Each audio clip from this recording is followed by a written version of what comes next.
नमस्कार, सुप्रभात मेरे प्यारे साथियों। जीएस क्लास में आपका स्वागत है और हम जीएस में स्टेट सीरीज के बारे में जान रहे थे और आज का हमारा जो स्टेट है, राज्य है, वो हमारा स्टेट है मध्य प्रदेश। तो चलिए हम जानते हैं मध्य प्रदेश के बारे में और हम यहाँ पर जानेंगे कि मध्य प्रदेश में कौन कौन सा हमारा इंपॉर्टेंट पॉइंट है और कौन सा ऐसा सेगमेंट है जिसको कि हमें जानना है, एग्जाम पॉइंट ऑफ व्यू से इंपॉर्टेंट है। तो चलिए हमारा स्टेट है मध्य प्रदेश, यानी कि हम जानेंगे मध्य प्रदेश में। तो ये हमारा इंडिया का मैप है और इंडिया के मैप में ये हमारा है स्टेट मध्य प्रदेश। तो आपको सबसे पहला पॉइंट समझना है कि जो मध्य प्रदेश है, राजस्थान के बाद, आप पॉइंट क्या याद रखिएगा कि मध्य प्रदेश राजस्थान के बाद एरिया में दूसरा सबसे बड़ा स्टेट है, सेकेंड सबसे बड़ा स्टेट है। तो यहां आपको पॉइंट क्या याद रखिएगा। तो आपसे क्वेश्चन बनता है कि भारत का कौन सा राज्य क्षेत्रफल की दृष्टि से सबसे बड़ा राज्य है। तो आपको जैसे राजस्थान के बारे में आइडिया होगा कि राजस्थान एरिया में यानी क्षेत्रफल में सबसे बड़ा राज्य है। तो राजस्थान के बाद एरिया में सेकंड सबसे बड़ा स्टेट कौन सा है, तो आपका स्टेट है मध्य प्रदेश। तो जैसे आपको जानना है कि मध्य प्रदेश जो है एरिया में राजस्थान के बाद सेकंड लार्जेस्ट स्टेट है। तो हम जानेंगे मध्य प्रदेश में, और वहां से पहले हमको समझना है कि मध्य प्रदेश जो है इससे कौन कौन सा भारत का स्टेट बाउंड्री टच कर रहा है। तो हम जब यहाँ बात करेंगे कि मध्य प्रदेश से कौन कौन सा स्टेट बाउंड्री टच करेगा, तो आपका गुजरात हो जाएगा, राजस्थान, महाराष्ट्र, छत्तीसगढ़ और उत्तर प्रदेश। तो जैसे हम देखते हैं मैप, ये मध्य प्रदेश है जो कि आपका इंडिया का, भारत का सेकेंड लार्जेस्ट एरिया में सबसे बड़ा है। तो यहाँ से कौन कौन सा स्टेट आपका बाउंड्री टच कर रहा है, तो चलिए हम देखते हैं मध्य प्रदेश का मैप में। तो ये आपके सामने है मध्य प्रदेश का मैप, और आप मध्य प्रदेश का मैप को जब ध्यान से देखिएगा तो आपके सामने दिखाई दे रहा है कि जो सबसे पहला है नॉर्थ वेस्ट में वो है राजस्थान। यानी मध्य प्रदेश के साथ बाउंड्री बनाने वाला सबसे पहला राज्य कौन सा है, राजस्थान। राजस्थान के बाद हमारा ये है गुजरात, सेकंड में हमारा है गुजरात, और गुजरात के बाद इधर से आपका है महाराष्ट्र, छत्तीसगढ़ और उत्तर प्रदेश। तो आपको यहाँ पॉइंट समझना है कि टोटल 5 ऐसा राज्य है। आप पॉइंट क्या समझिएगा, टोटल ऐसा 5 स्टेट है, यानी 5 राज्य है जो कि मध्य प्रदेश के साथ बाउंड्री बना रहा है। तो पांचों राज्य कौन कौन है हमें नाम याद रखना है, क्योंकि आपसे क्वेश्चन बनता है कि इसमें से कौन सा स्टेट मध्य प्रदेश के साथ बाउंड्री नहीं बनाता है। तो आपके सामने सबसे पहला स्टेट है राजस्थान। तो राजस्थान कहां पर है, तो राजस्थान जो है मध्य प्रदेश के नॉर्थ वेस्ट यानी कि पश्चिमोत्तर में है। राजस्थान के बाद सेकंड हमारा है गुजरात, राजस्थान हो गया, राजस्थान के बाद गुजरात, गुजरात के बाद महाराष्ट्र, महाराष्ट्र के बाद आपका नेक्स्ट है छत्तीसगढ़, और छत्तीसगढ़ के बाद लास्ट हमारा है उत्तर प्रदेश। तो आपके सामने हम यहां पर ये बता रहे हैं कि मध्य प्रदेश के साथ कौन कौन सा स्टेट बाउंड्री बना रहा है। तो आपको नाम याद रखना है कि ये आपके सामने मध्य प्रदेश स्टेट है, और मध्य प्रदेश जो है भारत का दूसरा सबसे बड़ा राज्य है एरिया में। तो पहला कौन सा है, तो पहला है राजस्थान। तो यहां आपको जानना है कि राजस्थान, गुजरात, महाराष्ट्र, छत्तीसगढ़ और उत्तर प्रदेश, और ये आपके सामने मध्य प्रदेश का मैप है। मध्य प्रदेश में यहां पर आप ध्यान दीजिएगा, एक आपका डिस्ट्रिक्ट है, ये है पन्ना। आप यहां समझिए, मध्य प्रदेश में एक डिस्ट्रिक्ट है आपका पन्ना। जो पन्ना है ये आपका फेमस है हीरा के लिए, डायमंड के लिए। तो आपसे क्वेश्चन बनता है कि हीरा के लिए यानी डायमंड के लिए कौन सा एरिया फेमस है, तो हीरा के लिए मध्य प्रदेश का पन्ना जो है बहुत ज्यादा फेमस है। तो आपको समझना है पन्ना कहां पर, तो मध्य प्रदेश, और किसके लिए फेमस है, तो डायमंड के लिए यानी हीरा के लिए। अब हम जानते हैं मध्य प्रदेश के बारे में कि हमारा कौन कौन सा इंपॉर्टेंट पॉइंट है मध्य प्रदेश से रिलेटेड। तो आपके सामने जो सबसे पहला पॉइंट है कि मध्य प्रदेश का कैपिटल क्या है। तो हम जानेंगे जो मध्य प्रदेश है इसका राजधानी कहाँ है, तो मध्य प्रदेश का राजधानी है भोपाल। बात समझ में आ रहा है। तो जब यहां पर हम जाने कि मध्य प्रदेश का राजधानी भोपाल है, तो मध्य प्रदेश राज्य का स्थापना कब हुआ, तो आप यहाँ पर डेट देखिएगा कि मध्य प्रदेश का इस्टेब्लिशमेंट यानी स्थापना 1 नवंबर को। तो आपसे क्वेश्चन बनता है कि मध्य प्रदेश राज्य दिवस कब मनाया जाता है। तो आप यहाँ याद रखिएगा, मध्य प्रदेश राज्य दिवस कब मनाया जाता है, तो आपको डेट याद रखना है 1 नवंबर। तो आपको डेट क्या बता रहे हैं, 1 नवंबर को मध्य प्रदेश राज्य का स्थापना हुआ। इसीलिए 1 नवंबर को मध्य प्रदेश स्थापना दिवस। अब यहाँ पर जब आप एरिया देखते हैं कि मध्य प्रदेश का एरिया कितना है, मध्य प्रदेश का क्षेत्रफल कितना है, तो यहाँ आपको दिख रहा है 3,08,350 किलोमीटर स्क्वायर। यानी राजस्थान के बाद, आप यहाँ पॉइंट को समझिएगा कि राजस्थान के बाद मध्य प्रदेश दूसरा क्षेत्रफल में सबसे बड़ा राज्य है। तो एरिया कितना है, तो एरिया है इसका 3,08,350 किलोमीटर स्क्वायर। और जहां पे 2011 के जनगणना के अनुसार जो वहां का आबादी है अप्रोक्स आपका 72.6 मिलियन है। तो यहाँ आपको पॉइंट हम क्या बताएं, समझिए। सबसे पहला पॉइंट बताएं कि मध्य प्रदेश के बारे में, कि जो भारत के 28 राज्य में एक हमारा राज्य है मध्य प्रदेश, जिसका राजधानी है भोपाल। और जब बात करते हैं कि मध्य प्रदेश भारत के किस किस राज्य से बाउंड्री बनाता है, तो आप जब इंडिया का मैप देखे होंगे और वहां पर जब नेबरिंग स्टेट देखें, तो यहाँ पर आपको समझ में आ रहा होगा कि मध्य प्रदेश किसी भी देश के साथ अंतरराष्ट्रीय सीमा नहीं बना रहा है। तो मध्य प्रदेश किस राज्य के साथ बना रहा है, तो राजस्थान, गुजरात, महाराष्ट्र, छत्तीसगढ़ और उत्तर प्रदेश के साथ बाउंड्री बना रहा है। उसके बाद आपको बताएं कि राजधानी हो गया भोपाल और इसका स्थापना दिवस है 1 नवंबर 1956। फिर आपको बताएं इसका एरिया, तो मध्य प्रदेश का एरिया है 3,08,350 किलोमीटर स्क्वायर, जो कि आपका सेकेंड लार्जेस्ट स्टेट है इंडिया में। इसका पॉपुलेशन है अप्रोक्स आपका 72.6 मिलियन एज पर 2011 सेंसस। 2011 जनगणना के अनुसार जो मध्य प्रदेश का पॉपुलेशन कितना है, तो 72.6 मिलियन। अब आगे चलते हैं मध्य प्रदेश के बारे में कि अगला पॉइंट हमारा क्या है। तो यहाँ हम जानेंगे कि मध्य प्रदेश में टोटल जिला का संख्या कितना है। तो मध्य प्रदेश में टोटल डिस्ट्रिक्ट है 55। अब मध्य प्रदेश का हाईकोर्ट जो है, इसका एस्टेब्लिशमेंट 1956 में। अब अगला पॉइंट है कि मध्य प्रदेश का ऑफिशियल लैंग्वेज यानी कि आधिकारिक भाषा क्या है। तो मध्य प्रदेश का ऑफिशियल लैंग्वेज है हिंदी। यहाँ आपको बताएं मध्य प्रदेश में जिला 55, high court Madhya Pradesh high court 1956, official language Hindi और रीजनल लैंग्वेज यानी कि क्षेत्रीय भाषा। यहाँ समझिए, आपके एग्जाम पॉइंट ऑफ व्यू से ऑफिशियल लैंग्वेज से ज्यादा इंपॉर्टेंट हो जाता है रीजनल लैंग्वेज, क्योंकि आपसे क्वेश्चन ये बनेगा कि कोई भी एक यहाँ से उठा लेगा, आपसे क्वेश्चन बनेगा कि जो मालवी है ये किस राज्य का क्षेत्रीय भाषा है, या गोंडी, भीली, बघेली, आपसे कोई भी एक नाम दे देगा और आपसे क्वेश्चन बनेगा कि ये किस राज्य का क्षेत्रीय भाषा है यानी रीजनल लैंग्वेज है। तो आपको ऑफिशियल लैंग्वेज बताए कि मध्य प्रदेश का ऑफिशियल लैंग्वेज हिंदी है, तो फिर आपको ये जानना है कि रीजनल लैंग्वेज कौन कौन सा है। तो रीजनल में आपका बुंदेली, मालवी, निमाड़ी, बघेली, गोंडी और भीली। तो आपको नाम याद रखना है कि मध्य प्रदेश का क्षेत्रीय भाषा। आपको क्या बता रहे हैं कि मध्य प्रदेश का कौन कौन सा क्षेत्रीय भाषा है, क्योंकि ऑफिशियल लैंग्वेज हिंदी है, ये कॉमन सा बात है, ये एग्जाम के लिए उतना ज्यादा इंपॉर्टेंट नहीं है। लेकिन जो रीजनल लैंग्वेज है इसमें आपका सबसे पहला हो जाएगा बुंदेली। सबसे फर्स्ट में कौन सा है, बुंदेली। बुंदेली के बाद मालवी, तो बुंदेली हो गया। आपको पता है कि बुंदेलखंड यानी बुंदेली मध्य प्रदेश का है। मालवी, मालवी के बाद निमाड़ी, तो निमाड़ी कहाँ का है, निमाड़ी आपका मध्य प्रदेश। निमाड़ी के बाद बघेली, उसके बाद है आपका गोंडी और लास्ट में है भीली। गोंडी के बाद भीली। तो आपको यहाँ पर याद रखना है कि ये जो रीजनल लैंग्वेज बताए हैं, जो क्षेत्रीय भाषा बताए हैं, ये कहाँ के है, तो ये मध्य प्रदेश का है। इसके बाद हमारा पॉइंट है कि मध्य प्रदेश का सीएम और गवर्नर कौन है। तो ये आपको प्रेजेंट का सीएम गवर्नर देखना है, मोहन यादव, और गवर्नर का नाम मंगूभाई छगनभाई पटेल यानी मंगूभाई सी पटेल। अब यहाँ बात करते हैं विधानसभा सीट। तो मध्य प्रदेश में टोटल विधानसभा का सीट का संख्या कितना है। मध्य प्रदेश में टोटल विधानसभा का सीट का संख्या कितना है, तो विधानसभा सीट 230। और यहां आपको जानना है कि मध्य प्रदेश में विधान परिषद का सीट नहीं है, क्योंकि आपको बताए हैं कि जो विधान परिषद है ये सभी राज्य में नहीं है, मात्र 6 राज्य में है। तो आपको मध्य प्रदेश में विधान परिषद नहीं है। विधानसभा का सीट कितना है, 230। इसके बाद है लोकसभा और राज्यसभा। तो लोकसभा का सीट है 29, लोकसभा का सीट 29 और राज्यसभा का सीट जो है, तो राज्यसभा का सीट है 11। तो आपको विधानसभा का सीट याद रखना है कि मध्य प्रदेश में विधानसभा का सीट 230, लोकसभा का सीट 29 और राज्यसभा का 11। और यहाँ बताएं कि विधान परिषद नहीं है, क्योंकि जो आपका मध्य प्रदेश है वो यूनिकैमरल स्टेट है। इसके बाद आगे चलते हैं।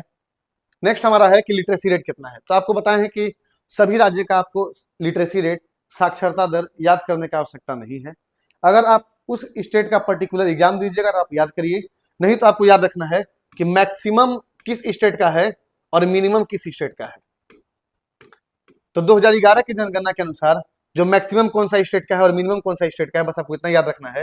लेकिन यहाँ जान लीजिए कि मध्य प्रदेश का जो साक्षरता दर है अप्रोक्स आपका 70.6% है।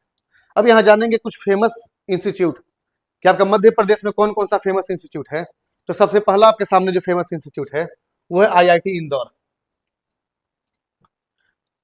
आईआईटी इंदौर के बाद आपका सेकंड है आईआईएम इंदौर। तो आईआईटी इंदौर, आईआईएम इंदौर। उसके बाद है आपका Maulana Azad National Institute of Technology Bhopal, यानी Maulana Azad National Institute of Technology Bhopal. फिर है राजीव गांधी प्रौद्योगिकी विश्वविद्यालय भोपाल, और उसके बाद है देवी अहिल्या विश्वविद्यालय इंदौर। तो ये क्वेश्चन आपके लिए इंपॉर्टेंट हो जाएगा, क्योंकि आपसे ये क्वेश्चन बनेगा कि जो देवी अहिल्या यूनिवर्सिटी, यहां समझिएगा, देवी अहिल्याबाई यूनिवर्सिटी किस राज्य में है। तो आपको याद रखना है कि देवी अहिल्याबाई यूनिवर्सिटी किस राज्य में है। तो यहां पर आप देख रहे हैं कि देवी अहिल्याबाई यूनिवर्सिटी इंदौर में है, तो किस राज्य में हुआ, मध्य प्रदेश में। अब आगे चलते हैं, नेक्स्ट हमारा पॉइंट है कि आपका मध्य प्रदेश में कुछ इंपॉर्टेंट रिवर है, समझिएगा। मध्य प्रदेश में कुछ महत्वपूर्ण नदी, इंपॉर्टेंट रिवर, इसमें आपका सबसे पहला हो जाएगा नर्मदा। नर्मदा के बाद आपका चंबल, बेतवा, केन, सोन और तापी। आप यहां नाम याद रखिएगा, सबसे पहले बता नर्मदा, चंबल, बेतवा, केन और सोन। तो आपको क्या बता रहे हैं कि मध्य प्रदेश में कौन कौन सा नदी जो इंपॉर्टेंट है, जो फेमस है। तो नर्मदा, चंबल, बेतवा, केन, सोन और तापी। इसके बाद आप समझिए अगला पॉइंट आपके सामने कि इंपॉर्टेंट डैम, कि मध्य प्रदेश में कौन कौन सा महत्वपूर्ण डैम है। तो आपको डैम के साथ आपको नदी का याद रखना है नाम, कि कौन सा डैम किस रिवर पे है। जिसमें आपका सबसे इंपॉर्टेंट है इंदिरा सागर डैम। तो इंदिरा सागर डैम किस नदी पे है, नर्मदा रिवर। और दूसरा है ओमकारेश्वर डैम, ये भी आपका नर्मदा रिवर। आपको दो बता रहे हैं, सबसे पहला क्या बताए हैं, इंदिरा सागर डैम। तो सबसे पहला है आपके सामने इंदिरा सागर डैम। तो आपसे क्वेश्चन बनेगा कि इंदिरा सागर बांध जो है किस नदी पर है और किस राज्य में है। तो सबसे पहले आपको राज्य का नाम याद रखना है, मध्य प्रदेश में है, और कौन सा नदी पर है, तो नर्मदा नदी। और दूसरा आपके लिए महत्वपूर्ण जो है ओमकारेश्वर डैम। तो जो ओमकारेश्वर डैम है, ओमकारेश्वर डैम ये किस राज्य में है, तो ये भी मध्य प्रदेश में है, और किस नदी पर है, तो नर्मदा नदी। देखिए आपको जो दो को बताए हैं दोनों महत्वपूर्ण है। पहला क्या बताए हैं, इंदिरा सागर डैम, और इंदिरा सागर डैम के बाद ओमकारेश्वर डैम। फिर आपके सामने बारगी डैम, लेकिन बारगी डैम बहुत ज्यादा महत्वपूर्ण नहीं है, क्योंकि आपके सामने जो इंपॉर्टेंट है इंदिरा सागर डैम और ओमकारेश्वर डैम। इसके बाद नेक्स्ट हमारा है बारगी डैम के बाद, समझिएगा, तवा डैम। तो तवा डैम जो है कौन सा नदी, तवा नदी। इंपॉर्टेंट है एग्जाम के लिए, ये जो तवा डैम है इसका नदी से ज्यादा इंपॉर्टेंट है किस राज्य में है। तो आपको पॉइंट याद रखना है कि जो तवा डैम है ये आपका मध्य प्रदेश में है। उसके बाद नेक्स्ट आपके सामने है बाणसागर डैम, सोन नदी, Barna dam, Barna river, Gandhi Sagar dam, Chambal नदी, Rani Avantibai dam, Narmada river, Kolar dam, Kolar river, और राजघाट बेतवा रिवर। आप पढ़े होंगे उत्तर प्रदेश में जो बेतवा नदी है, बेतवा नदी पे एक डैम था, उसका नाम था आपका, प्रोजेक्ट बन रहा था माता टीला डैम। आप यूपी में पढ़े होंगे कि जो उत्तर प्रदेश है, उत्तर प्रदेश में एक डैम है, एक प्रोजेक्ट है माता टीला डैम बेतवा रिवर पे, और यहाँ पे आपका है राजघाट डैम। आप यहाँ समझिए आपको मध्य प्रदेश में कौन कौन सा डैम इंपॉर्टेंट बताए हैं। तो आपके सामने जो मध्य प्रदेश का डैम है, सबसे पहला है इंदिरा सागर डैम। तो इंदिरा सागर डैम कहाँ पर, नर्मदा नदी, Madhya Pradesh. Omkareshwar dam, Narmada river. Bargi dam, Narmada river. उसके बाद है Tawa dam, Tawa river, Bansagar, Barna dam, Gandhi Sagar, Rani Avantibai, Kolar और राजघाट। तो आपको मध्य प्रदेश के साथ साथ ये भी याद रखना कि कौन सा रिवर पे है, कि कौन सा डैम जो है कौन सा नदी पे है। तो आप याद रखिएगा तवा डैम जो है तवा रिवर, बाणसागर सोन रिवर, बरना डैम ये तो आपका नाम में ही है बरना डैम, बरना रिवर, गांधी सागर चंबल वहां आपका था। इससे पहले देखिएगा ये आपको बता है इंदिरा सागर, तो इंदिरा सागर जो है नर्मदा, लेकिन यहाँ आपके सामने है गांधी सागर, तो ये आपका है चंबल रिवर। फिर Rani Avantibai Sagar dam, Narmada river, Kolar dam, Kolar river, और राजघाट डैम, तो बेतवा नदी। तो ये आपको बताएं कि मध्य प्रदेश का जो इंपॉर्टेंट डैम है, जो एग्जाम पर्पज से बहुत ज्यादा महत्वपूर्ण है कि कौन सा डैम जो है किस राज्य में है और किस नदी पर है, तो ये आपके सामने मध्य प्रदेश का डैम हुआ। इसके बाद हम जानेंगे कि कौन सा झील है। तो झील में आपको याद रखना है, देखिए एक है अपर लेक, लोअर लेक और सागर लेक, और आपके एग्जाम के लिए इंपॉर्टेंट है सागर लेक। कि सागर लेक जो है ये किस राज्य में है, तो मध्य प्रदेश। बाकी अपर लेक, लोअर लेक, ये रहा सागर लेक। इसके बाद हम जानेंगे, यहाँ देखिए नेचुरल रिसोर्स में, प्राकृतिक संसाधन में कोयला और हीरा, पन्ना। आपको याद होगा अभी बताए थे कि जो हीरा के लिए, डायमंड के लिए जो सबसे फेमस प्लेस है ये आपका मध्य प्रदेश का एक जगह है पन्ना। तो मध्य प्रदेश का जो पन्ना स्थान है वो हीरा के लिए फेमस है।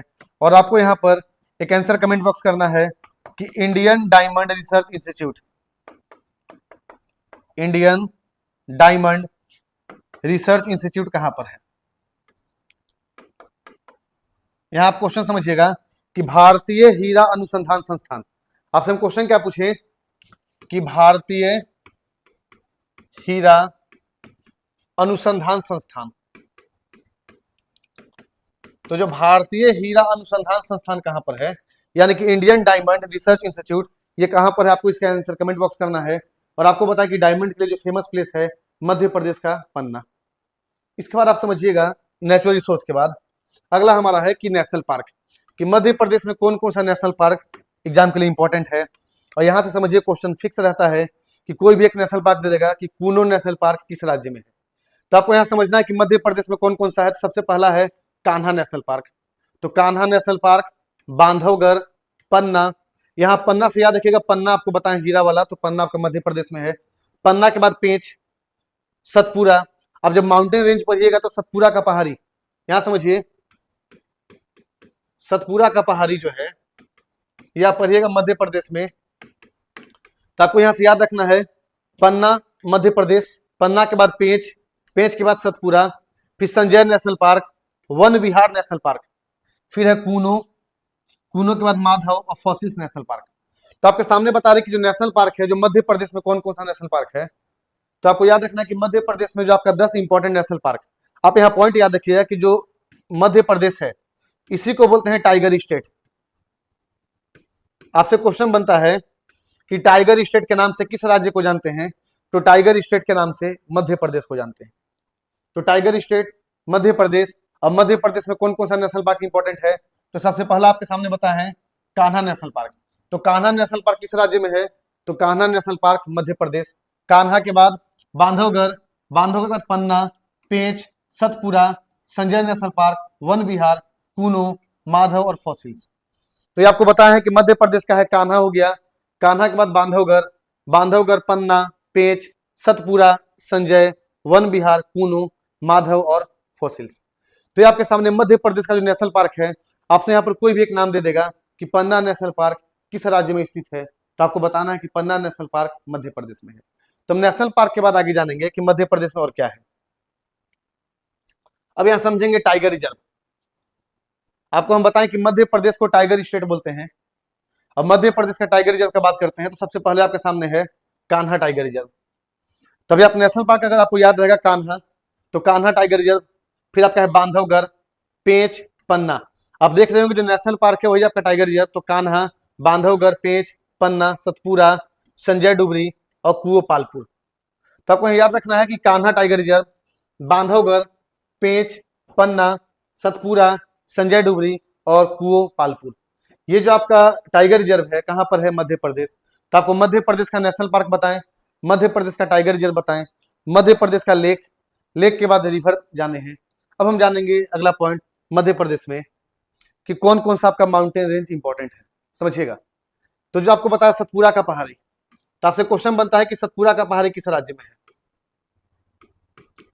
सतपुरा का पहाड़ी किस राज्य में है, तो सतपुरा का पहाड़ी मध्य प्रदेश। फिर आपका है विंध्याचल रेंज, यहां समझिएगा जो विंध्याचल पर्वतमाला है, यानी कि विंध्याचल रेंज जो है, विंध्या रेंज। आप यहां पर पॉइंट आपको याद रखना है कि भारत को नॉर्थ इंडिया यानी उत्तर भारत और दक्षिण भारत, यानी साउथ इंडिया में डिवाइड करने वाला रेंज कौन सा है? तो आपके सामने है कि भारत को दो पार्ट में, यानी कि उत्तर भारत और दक्षिण भारत, यानी भारत को उत्तरी भारत और दक्षिणी भारत में डिवाइड करने वाला कौन सा पर्वतमाला है, कौन सा रेंज है? तो विंध्या रेंज यानी विंध्याचल पर्वतमाला। तो सतपुरा का पहाड़ी, विंध्याचल पर्वतमाला, मैकाल हिल्स, मैकाल हिल्स भी कहां पर? मध्य प्रदेश में। उसके बाद हमारे सामने है कैमूर हिल्स और भांडेर। तो आपके सामने हम क्या बताएं कि मध्य प्रदेश में कौन कौन सा माउंटेन रेंज बताए हैं? सतपुरा का पहाड़ी, सतपुरा के बाद Vindhyachal range, Maikal hills, Maikal hills के बाद हमारा है कैमूर और उसके बाद है भांडेर। अब समझेंगे पठार। तो आपका पर्वत था, ये आपका पठार है यानी प्लेट्यू। तो पठार में कौन कौन सा है? सबसे पहला हमारा है मालवा का पठार, मालवा के बाद बुंदेलखंड और रीवा का पठार। यहाँ समझिएगा। अब वो क्या क्या बताया है? मालवा का पठार, बुंदेलखंड का पठार और नेक्स्ट है रीवा का पठार। तो मध्य प्रदेश में हम बात की पहले पर्वत का, उसके बाद हम जाने पठार के बारे में। तो आपको मध्य प्रदेश में कौन कौन सा पर्वत पता है? तो आपको बताए हैं सतपुरा रेंज, यहीं पर आप समझिएगा अमरकंटक का पहाड़ी, अमरकंटक पहाड़ी कहां पर है? मध्य प्रदेश में। तो अमरकंटक पहाड़ी मध्य प्रदेश, सतपुरा रेंज, विंध्याचल पर्वतमाला, मैकाल हिल्स, फिर आपका कैमूर हिल्स और भांडेर हिल्स। फिर पठार में जाने मालवा का पठार, बुंदेलखंड और रीवा। इसके बाद हम आगे जानते हैं पर्वत और पठार के बाद वाइल्ड लाइफ सेंचुरी कि मध्य प्रदेश में कौन कौन सा वन्य जीव अभ्यारण्य है। तो हम यहाँ समझेंगे मध्य प्रदेश का वाइल्ड लाइफ सेंचुरी में कौन कौन सा है। सबसे पहला हमारे सामने है बोरी वाइल्ड लाइफ सेंचुरी। सबसे पहला क्या बताए हैं? बोरी वन्य जीव अभ्यारण्य। तो बोरी वन्य जीव अभ्यारण्य कहां पर है? तो ये आपके सामने है मध्य प्रदेश। उसके बाद है संजय डुबरी, आपको याद होगा संजय डुबरी नेशनल पार्क भी और टाइगर रिजर्व भी, तो यहाँ पर आपका वाइल्ड लाइफ सेंचुरी भी। फिर है घाटी गांव, घाटी गांव के बाद करेरा और सिंघोरी। तो आपके सामने आया बोरी, संजय डुबरी, घाटी गांव, करेरा और सिंघोरी। ये सारा जो वन्य जीव अभ्यारण्य है ये कहां पर है? तो ये हमारा मध्य प्रदेश में है। तो अब हम जानेंगे जनजाति के बारे में, और ये ट्राइब से क्वेश्चन बनता है कि कोई भी एक जनजाति का नाम उठा करके दे देगा और आपसे बनता है क्वेश्चन कि ये जनजाति भारत के किस राज्य में पाया जाता है। तो आपको यहाँ पर जनजाति में याद रखना है कि मध्य प्रदेश में कौन कौन सा जो फेमस ट्राइब है, जो जनजाति है वो पाया जाएगा। तो सबसे पहला है गोंड, गोंड के बाद भील, बैगा, कोरक, सहरिया, भारिया, कोल, हलबा, मवासी और कोरवा। ये आपके सामने 10 नाम जो लिखे हैं ना, आपको ये 10 नाम याद रखना है। आपसे एग्जाम में क्वेश्चन उठाएगा कि हलबा जनजाति भारत के किस राज्य में पाया जाता है। क्वेश्चन कैसे बनेगा? तो आपसे क्वेश्चन बनेगा हलबा जनजाति, समझिएगा जो हलबा जनजाति है, तो हलबा जनजाति भारत के किस राज्य में पाया जाता है।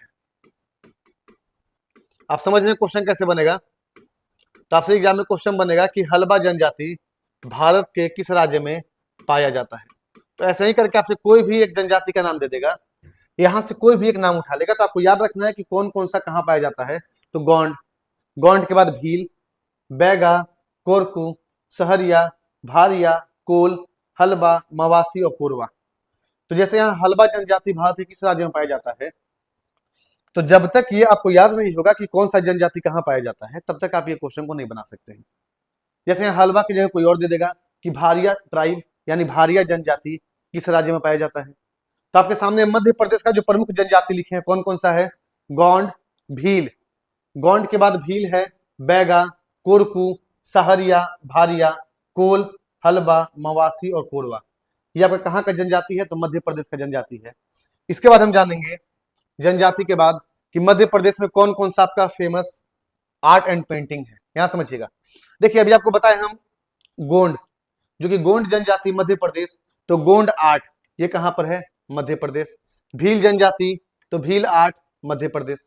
आपको याद रहेगा जैसे जनजाति में आप जाने हैं, लैंग्वेज भी आप देखेंगे ऑफिशियल लैंग्वेज के बाद जो आपका रीजनल लैंग्वेज था, तो वैसे आपका गोंड आर्ट, गोंड के बाद भील, तो गोंड कला, भील कला, पाटुआ चित्रकला इंपॉर्टेंट है। ये जो पाटुआ चित्रकला है ये आपके एग्जाम के लिए इंपॉर्टेंट है, इससे क्वेश्चन पूछा हुआ है प्रीवियस ईयर में। पाटुआ और मंडना कि पाटुआ चित्रकला किस राज्य का चित्रकला है। तो आपको याद रखना है कि पाटुआ चित्रकला जो है ये मध्य प्रदेश का है। तो गोंड, भील, पाटुआ, मंडना, उसके बाद आपका है वारली कला। तो यहाँ आपको बता रहे कौन कौन सा है, गोंड कला, गोंड के बाद भील, तो गोंड हो गया, भील हो गया, तो गोंड और भील आपको याद रहेगा क्योंकि आप ट्राइब देखे हैं, लैंग्वेज देखे हैं, तो गोंड और भील क्लियर है। आपको याद रखना है पाटुआ, कि पाटुआ किस राज्य का है, तो मध्य प्रदेश। पाटुआ हो गया, मांडना हो गया, वारली हो गया, वारली के बाद आपका नेक्स्ट है चित्रकाठी और फड़। आपको फड़ याद होगा राजस्थान में भी, तो आपको राजस्थान में भी याद रखना है क्योंकि आप देखे होंगे राजस्थान का पड़ोसी है मध्य प्रदेश। तो जो जनरली जो पड़ोसी राज्य होता है, कुछ कुछ कल्चर जो है पड़ोस से मिलता है। जैसे आप देखिएगा बिहार में, तो बिहार और झारखंड का जो है कुछ ऐसा आर्ट है, कुछ ऐसा फेस्टिवल है जो कि आपका कॉमन है। वैसे ही आपको बता रहे हैं फड़ पेंटिंग, चित्रकाठी पेंटिंग, ये कहाँ का है, तो ये आपका है मध्य प्रदेश का। फिर हम बात करेंगे त्योहार का, फेस्टिवल का। तो फेस्टिवल कौन कौन सा इंपॉर्टेंट है, तो आपके सामने है जो most important Khajuraho dance festival. आपके सामने लोक रंग फेस्टिवल भी है, लेकिन लोक रंग फेस्टिवल से ज्यादा इंपॉर्टेंट है खजुराहो। खजुराहो के बाद तानसेन, जो आपके एग्जाम के लिए इंपॉर्टेंट है। जैसे देखिए, पहले आपको बता रहे हैं लोक रंग फेस्टिवल, तो लोक रंग फेस्टिवल कहाँ का है, तो लोक रंग फेस्टिवल मध्य प्रदेश। तो लोक रंग फेस्टिवल, खजुराहो फेस्टिवल, मालवा उत्सव, मालवा के बाद आपका है भगवानिया उत्सव, तानसेन, नवरात्रि और दिवाली। नवरात्रि दिवाली तो कॉमन है, तानसेन फेस्टिवल, तानसेन इंपॉर्टेंट है कि तानसेन त्योहार, तो आपसे तानसेन में त्योहार पूछे या आपसे तानसेन में अवार्ड पूछे कि तानसेन अवार्ड जो है किस राज्य से रिलेटेड है, तो मध्य प्रदेश। तो आपसे यहां हम एक क्वेश्चन पूछना चाहते हैं कि जब तानसेन का नाम सुने होंगे कि तानसेन जो है ये अकबर के दरबार में रहा करते थे। तानसेन मुगल शासक अकबर के दरबार के 9 रत्न थे। तो यहां हमारा क्वेश्चन है कि जो तानसेन है, तानसेन का ओरिजिनल नाम क्या था, रियल नाम क्या था। आपसे क्वेश्चन क्या पूछे, जैसे आपको बताएं कि तानसेन जो है मुगल बादशाह अकबर के दरबार के 9 रत्न में से एक थे, तो तानसेन का ओरिजिनल नाम क्या था। आपको यहाँ पर इसका आंसर कमेंट बॉक्स करना है कि तानसेन का मूल नाम क्या था। तो यहाँ आपको बता रहे हैं लोकरंग फेस्टिवल, खजुराहो फेस्टिवल, मालवा उत्सव, भगवानिया, तानसेन, नवरात्रि और दीपावली। इसके बाद जब फेस्टिवल के बाद आगे बढ़ेंगे तो हमारा नेक्स्ट है पॉइंट कि कौन कौन सा मंदिर जो है फेमस है। समझिएगा, सबसे पहला आपका है महाकालेश्वर, ये आप सुने होंगे, मध्य प्रदेश यानी उज्जैन का बहुत ही ज्यादा फेमस मंदिर है कि महाकालेश्वर मंदिर। तो आपको याद रखना है महाकालेश्वर कहाँ पर है, तो महाकालेश्वर जो है उज्जैन में। तो महाकालेश्वर टेम्पल कहाँ पर, तो महाकालेश्वर मंदिर आपका उज्जैन में है। इसके बाद आपको याद रखना है महाकालेश्वर के बाद नेक्स्ट हमारा है ओमकारेश्वर। ओमकारेश्वर भी आपका मध्य प्रदेश से खंडवा डिस्ट्रिक्ट।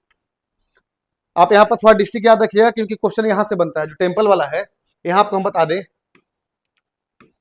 टेम्पल में आपसे डिस्ट्रिक्ट बनेगा, मध्य प्रदेश का खासकर बनता है।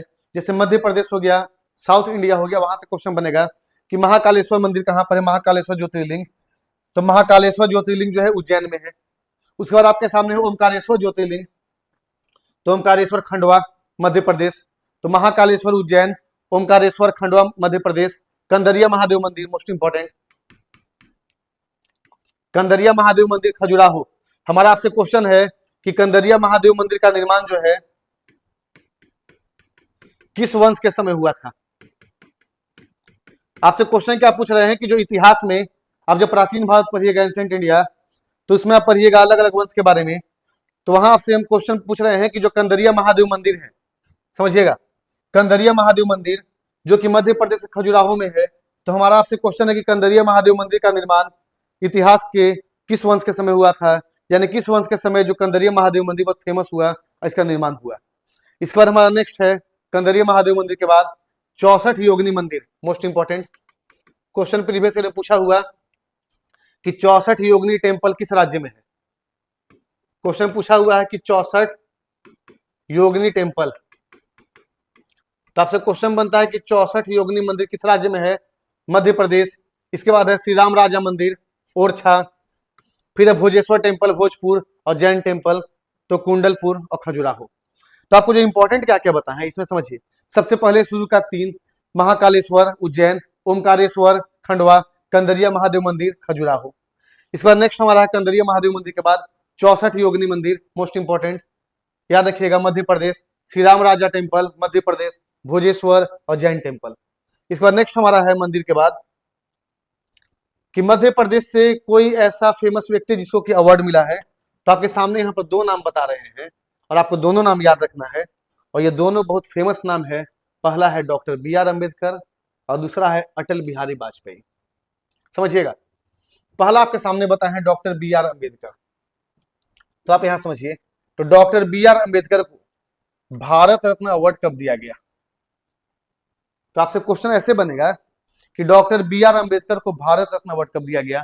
यहां पर आप एक पॉइंट याद रखिएगा, समझिए, जैसे अटल बिहारी वाजपेयी आया है तो इसमें आपको नाम याद रखना है कि जो अटल बिहारी वाजपेयी हैं भारत के सबसे कम समय तक प्रधानमंत्री रहे थे। तो आपसे क्वेश्चन बनेगा कि भारत में ऐसे कौन से प्रधानमंत्री थे जो कि सबसे कम समय तक भारत के प्रधानमंत्री रहे। तो अटल बिहारी वाजपेयी कितना दिन तक? 13 दिन तक। तो आपको हम ये बताएं कि भारत में ऐसे कौन से प्रधानमंत्री थे जो कि सबसे कम समय तक प्रधानमंत्री रहे। तो अटल बिहारी वाजपेयी 13 दिन तक। और आपको यहाँ पर बताना है कि सबसे लंबा समय तक प्रधानमंत्री कौन रहे थे, सबसे लॉन्गेस्ट टर्म, सबसे लंबा समय तक भारत के प्रधानमंत्री कौन रहे थे और कितने दिन के लिए। सबसे कम समय का हम बताएं कि अटल बिहारी वाजपेयी 13 दिन के लिए। और अटल बिहारी वाजपेयी को भारत रत्न अवार्ड कब दिया गया? 2015। तो आपको दो नाम याद रखना है। सबसे पहला नाम क्या बताए हैं? तो आपके सामने सबसे पहला नाम है डॉक्टर भीमराव अंबेडकर। तो डॉक्टर भीमराव अंबेडकर को 1990 1990 में भारत रत्न अवार्ड दिया गया। और दूसरा नाम है अटल बिहारी वाजपेयी, इनको 2015 में अवार्ड दिया गया। उसके बाद पद्म विभूषण। तो आपका पद्म विभूषण में एक ही नाम इंपॉर्टेंट है जो कि है घनश्याम दास बिरला। या आपका और नाम दिया हुआ है लेकिन आपके जो इंपॉर्टेंट नाम है घनश्याम दास बिरला। तो आपसे क्वेश्चन बनेगा कि घनश्याम दास बिरला को, आप ये नाम याद रखिएगा, घनश्याम दास बिरला को पद्म विभूषण कब मिला? तो 1957 में।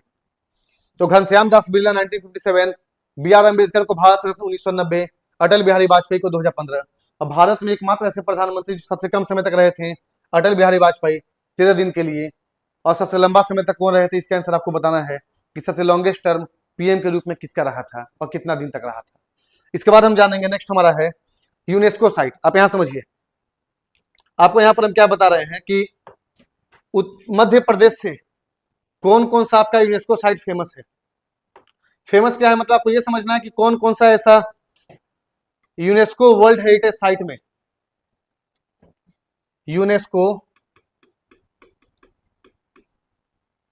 आप आगे चल के समझिएगा यूनेस्को के बारे में कि यूनेस्को वर्ल्ड हेरिटेज यानी कि विश्व धरोहर सूची में, यानी विश्व धरोहर सूची में मध्य प्रदेश से कौन कौन सा है और कब शामिल हुआ है। तो आपको सबसे पहला याद रखना है खजुराहो।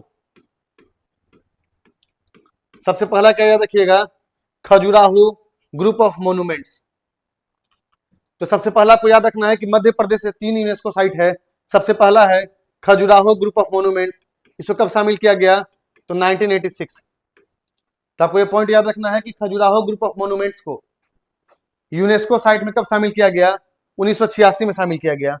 दूसरा आपके सामने नाम आएगा खजुराहो के बाद, सेकेंड है आपका बुद्धिस्ट मोन्यूमेंट एट सांची।